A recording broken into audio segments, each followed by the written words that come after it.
Hi, I'm Matt Johnson, And I'm Charlie Johnson. and we're from Johnson's Landscaping Service.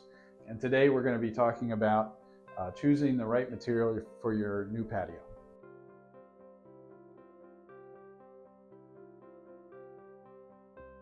All right, so the first patio surface we're going to discuss is concrete. What do you see here? So both of these seem to be what we call a broom finished concrete pour. Um, One of the benefits of this is the speed of installation.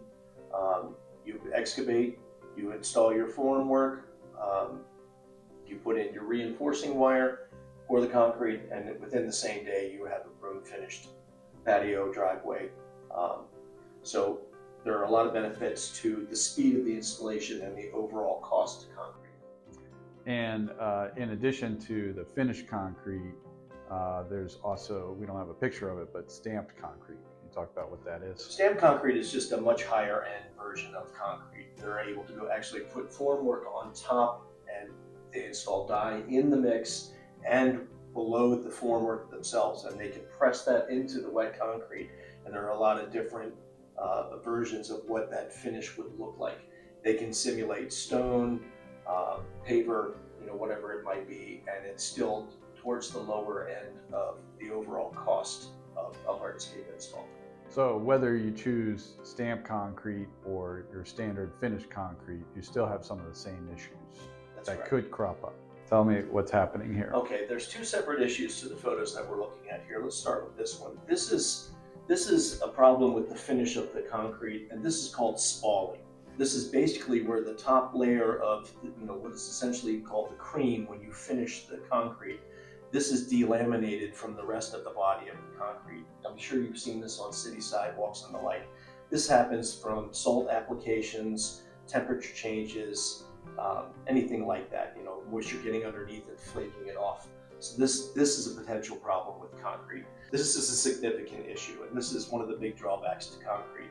So when this were to happen, concrete can be repaired.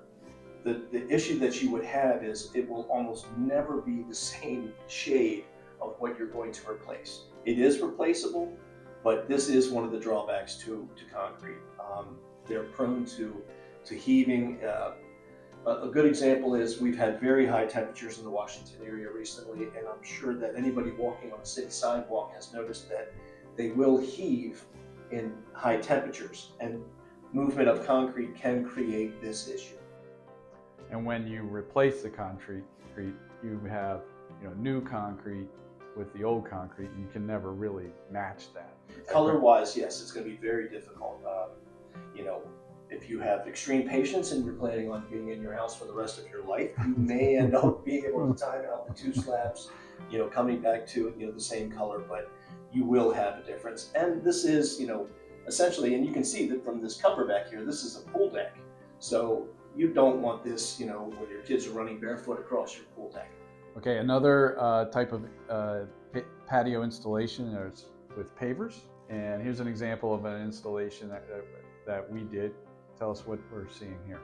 One thing that I like about pavers is the variety of styles and colors that can be chosen by the homeowner, and there's more added every year. I like the detailing on this. This was an installation that our company did, and I like the detailing that the homeowner chose. They had a nice long run of their driveway, and they wanted to break up the lines in this and add a little bit more interest, so they added this fan pattern to it. And this is a traditional paver installation, which typically has a 4-inch stone dust base, correct? No, actually, with a driveway application, You're going to be more than double that. So a residential patio or a walkway has generally 4 inches of a crushed stone material with about 1/2 to 3/4 inch of a sand bedding material that the pavers are then forced into by a compactor after the installation. For a driveway installation, because it's going to have to support the weight of a vehicle, you're going to be more than double that. So you're going to be at least 9 inches of a crushed stone material plus your bedding sand. And we have another example of a driveway that we did, and this is with permeable pavers. How is that different? Permeable is this is an entirely separate animal. This is a much deeper excavation and removal of the soil that is there. This is more for the discerning homeowner that wants to control the water on their property, be a little bit more responsible for what they're releasing to the streets. This is an installation that we did in Chevy Chase, and it's about 18 inches of mixed size gravel below the paver surface. And there is no sand, there's no bedding sand in this. It's just a variety of gravels from a 2-inch to 3/4 to a 3/8 is the bedding material that's just below this and in the joints. So the whole purpose of this permeable is to go ahead and hold and contain the water on site. Paver installations, some issues can arise with that. What do you see here? This was very close to being a great installation. I like this, I like the look, and this is one of my favorite types of pavers that they chose. One of the things that I do like about pavers that I lobby for is they're very forgiving as far as repairs. So this puddling area is very easy to repair. It's a shame that it happened because they were very close to having a good install. But what could be done is, once dry, the pavers in this area can be lifted, a little bit more sand and or crushed stone added to that area, recompacted, and you can be right back to a perfect installation. And what do you see over here? Like everything else, everything needs to be maintained. This is just an older paver installation. You have some weed growth in, a good power washing, a little bit of elbow grease pulling the weeds, and you're going to be right back to a very beautiful project. Okay, so if you are interested in possibly upgrading from pavers to Flagstone, you have a couple of options for Flagstone, and one of them is natural Flagstone on stone dust base. Here's an example of a couple of installs that we did. Flagstone on dust is very similar to a paver installation with a couple of tweaks. So this is basically you excavate, you remove the soil, you haul that away, you bring in crushed stone material at least 4 inches, you compact it, and then you start laying your stone. There is no separate layer of bedding material as with the pavers where you have the 1/2 to 3/4 inch of bedding sand. The difference is the time. Natural Flagstone on dust is certainly more time consuming at its installation than pavers. Pavers are all exactly the same thickness and size. Flagstones have nominal differences. So if you're talking about 1.5 inches, which is your typical residential patio installation, 1.5 inches is not always 1.5 inches. So the masons have to work considerably harder, and it's more time consuming as they install each separate piece of stone. Because it's natural. That's correct. Right. So Flagstone on stone dust base sometimes does have some issues. Tell us what you see here. Both of these are in what we call an irregular, which is just a broken flagstone pattern. So this is it going in at its, right, this is the installation process. Crushed stone material, the stone is cut or worked by hammer and put into place this way. Now this is what can happen down the road. But if most homeowners that opt for an irregular installation don't mind this. They like moss, they like things growing up in the joints.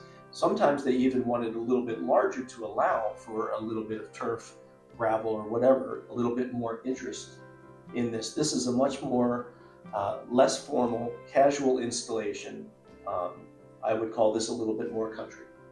All right, your final option for a patio material is Flagstone on concrete. Here's an example of an installation that we did.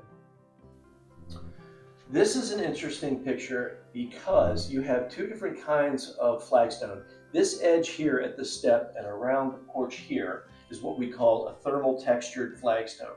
So this is one of the higher grades of flagstone that then goes through a flaming process that gives it this very nice texture, which is good in transition areas, steps, edges of porches, seat walls, that sort of thing, where the texture provides a little bit more grip and stability.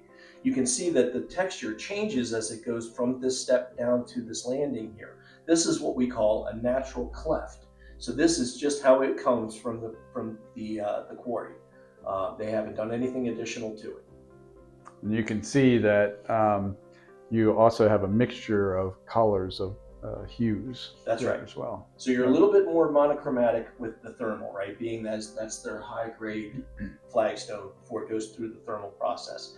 But as Matt said, you do get these nice rusts and purples, browns. Some people don't want that variety. They like it being a little bit more monochromatic, but this is available in Flagstone.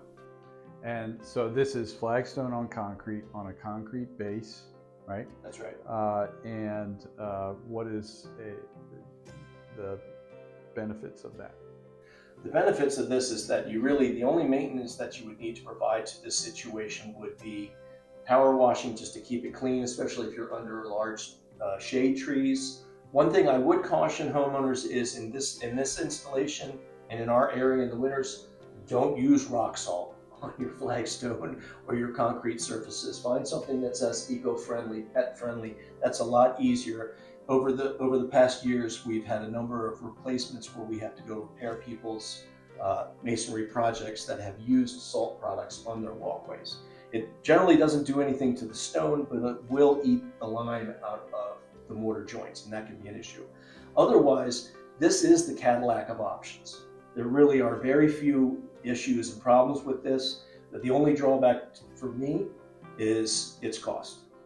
Okay, so today we've discussed 4 different types of patio materials that you can choose, from concrete to pavers to flagstone on dust and flagstone on concrete. We hope you've learned something from today's video.